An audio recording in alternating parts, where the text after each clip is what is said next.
वक्त राजवीर की जिंदगी बेहद कीमती थी। अगर उसे कुछ हो जाता तो न जाने अरमान सिंघानिया का गुस्सा किस पर टूट पड़ता। और यही सोचकर सबने बिना एक पल गंवाए उसका इलाज शुरू कर दिया। फिलहाल अरमान ने शांत नजरों से ध्रुव को देखा और कहा कि जाकर घर के एक एक मेंबर को चेक करो, किसी को अगर कहीं भी चोट लगी है तो बैंडेज करो, पेन किलर दो और उनका ख्याल रखो। अब जैसे ही अरमान ने यह कहा, ध्रुव तुरंत उसका आदेश मानकर फटाफट से घर की सभी लड़कियों को चेक करते हुए दादाजी और अभिमान जी को भी चेक करने लगा था।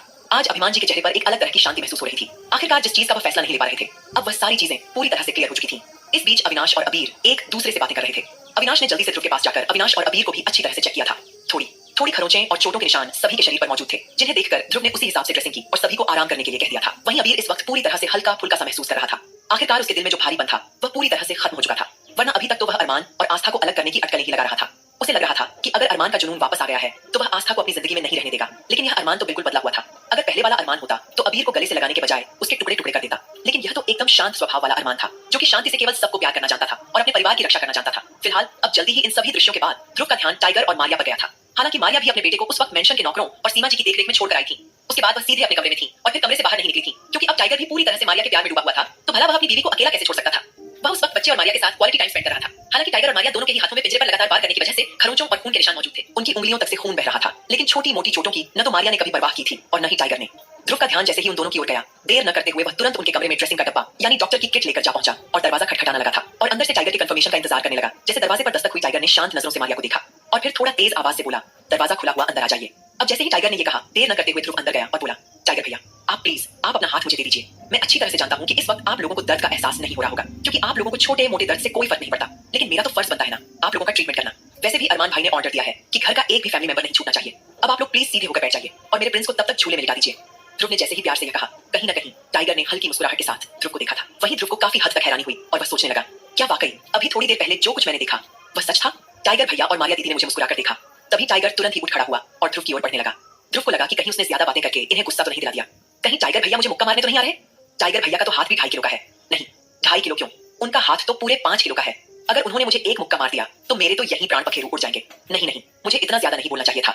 आखिरकार मुझे अब सीधे सीधा कर यहाँ अपने हाथ मुझे दे दीजिए। इस तरह की फिल्मी लाइन बोलने की क्या जरूरत थी? मैं नॉर्मल तरीके से उनसे इजाजत भी तो मांग सकता था कि टाइगर भैया मैं आपके हाथों की ड्रेसिंग करना चाहता हूँ, लेकिन यहाँ तो लगता है आहान की आत्मा आ गई मेरे अंदर, जो मैं इतना बोलना लगा था। कहीं ना कहीं टाइगर को अपने करीब आते देखकर ध्रुव हल्का सा कांप उठा, लेकिन टाइगर ने तुरंत जाकर ध्रुव के कंधे पर हाथ रखा और बोला, पहले मारिया की ड्रेसिंग करो। अब जैसे ही टाइगर ने मुस्कुराकर ध्रुव के कंधे पर हाथ रखकर यह कहा, ध्रुव की जान में जान वापस आई और उसने फटाफट से मारिया की ड्रेसिंग की। मारिया ने मुस्कुराकर टाइगर को देखा। उसे काफी अच्छा लगा था कि टाइगर ने सबसे पहले उसी की ड्रेसिंग करने के लिए कहा। फिलहाल देर न करते हुए ध्रुव ने जल्दी ही टाइगर और मारिया की अच्छी तरह से ड्रेसिंग कर दी थी। फिलहाल ध्रुव के चेहरे पर एक छोटी सी मुस्कुराहट थी कि कम से कम वह आज पहली बार टाइगर और मारिया के किसी काम तो आया। वहीं टाइगर ने जैसे ही कप प्लेट संभालते हुए उसके कंधे पर हाथ रखा और बोला, थैंक यू। ध्रुव को तो ऐसा लगने लगा मानो उसने दुनिया का कोई अलग ही शब्द सुन लिया हो। वह हैरानी से भर गया और अगले ही पल इमोशनल होकर बोला, आप कैसी बातें कर रहे हैं?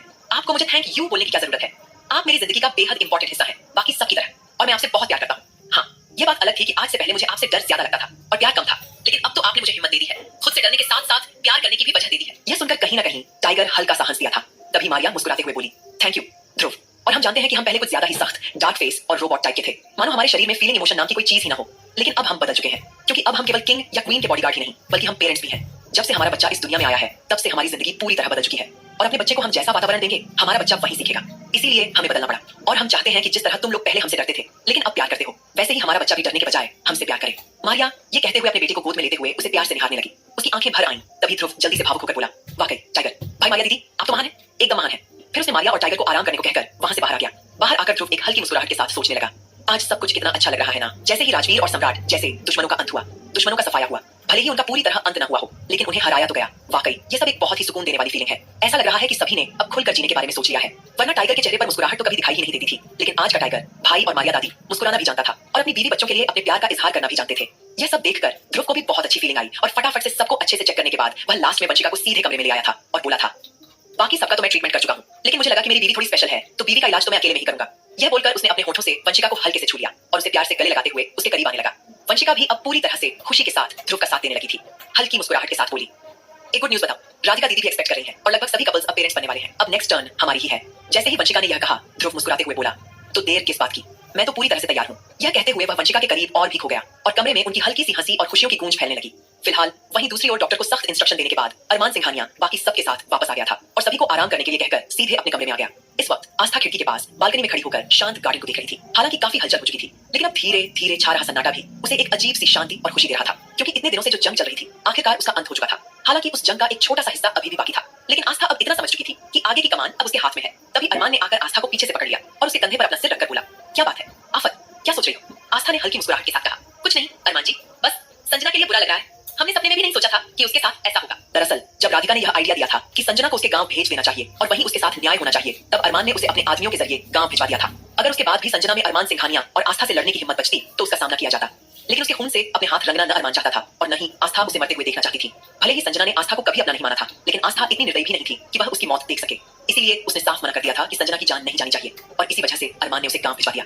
आस्था को यह बात पहले ही पता चल चुकी थी, इसीलिए उसने किसी तरह का कोई और विकल्प नहीं चुना, क्योंकि आस्था को लगने लगा था कि भले ही वह अपना नेचर कितना भी शांत और दूसरों को माफ करने वाला क्यों न रख ले, लेकिन कुछ लोगों को सजा मिलना बहुत ही ज्यादा जरूरी है।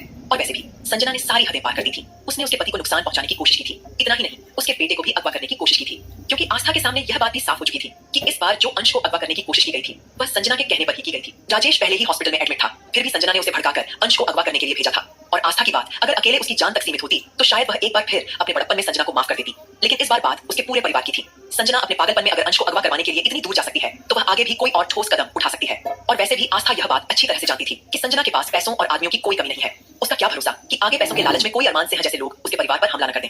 जिस हद तक संजना अपने पागलपन में जा चुकी थी, वह अपनी सारी जमीन जायदाद देकर आस्था और अरमान की जान के साथ भी खिलवाड़ करवा सकती थी। इसीलिए आस्था ने अपना दिल पूरी तरह से कड़ा कर लिया था और समझ चुकी थी कि संजना की जान भले ही न जाए, लेकिन उसे सबक मिलना बहुत ही ज्यादा जरूरी है। वही अरमान के बॉडीगार्ड संजना को उसके गांव में छोड़कर तो आ गए थे, लेकिन अब संजना पूरी तरह से मानसिक अस्थिरता का शिकार हो चुकी थी। गांव में अब दुर्जन सिंह का पूरा परिवार एक साधारण जिंदगी जी रहा था। दुर्जन सिंह के जेल में जाने के बाद अब वे लोग एक तरीके से सिर्फ सूखी रोटी खाकर अपना गुजारा कर रहे थे। संजना की मां के साथ साथ उसके कुछ और रिश्तेदार भी वहां मौजूद थे, लेकिन संजना की हालत देखकर किसी ने उसे अपने पास रखना बिल्कुल भी जरूरी नहीं समझा, क्योंकि संजना अब पूरी हद तक पागल हो चुकी थी। उसकी जुबान पर अगर उस वक्त कुछ था तो सिर्फ और सिर्फ आस्था का नाम। आस्था और अरमान, वह उन दोनों को हमेशा से अलग करना चाहती थी, उन्हें एक साथ नहीं देखना चाहती थी। अरमान को उसने अपने दिल में उस वक्त बसा लिया था जबकि उसे यह नहीं पता था कि अरमान असल में उसके सबसे बड़े दुश्मन आस्था का पति है। यह बात उसके दिल को अंदर तक तोड़ गई थी। उसी दिन से उसकी मानसिक स्थिति पूरी तरह से बिगड़ चुकी थी। वह लगातार एक ही बात दोहराती रहती थी, तुम मुझसे नहीं जीत सकती आस्था, तुम मुझे नहीं हरा सकती, मैं तुम्हें मरते हुए देखना चाहती हूँ, तुम्हें बर्बाद होते हुए देखना चाहती हूँ। फिलहाल अरमान के आदमियों ने उसे सुरक्षित गांव पहुंचा दिया और वापस लौट गए थे, लेकिन वहां अब दुर्जन सिंह की कोई औकात नहीं बची थी। जैसे ही गांव वालों ने संजना को देखा, उन्हें उसके किए हुए जुल्म याद आने लगे।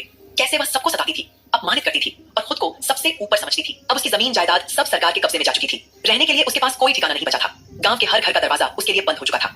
उसके सौतेली माँ ने भी उसे नहीं अपनाया था। आखिरकार भटकते भटकते वह उसी पिशाच वाले पेड़ के पास जा पहुंची जिसकी कहानी कभी दुर्जन सिंह ने पूरे गांव में फैलाई थी। वहीं बैठकर वह लगातार बड़बड़ा रही थी, वह सिर्फ मेरा है, आस्था उसे मुझसे नहीं छीन सकती, मैं उसे मरते हुए देखना चाहती हूँ। और पागलपन में डूबी संजना बार बार वही बातें दोहराती जा रही थी। आगे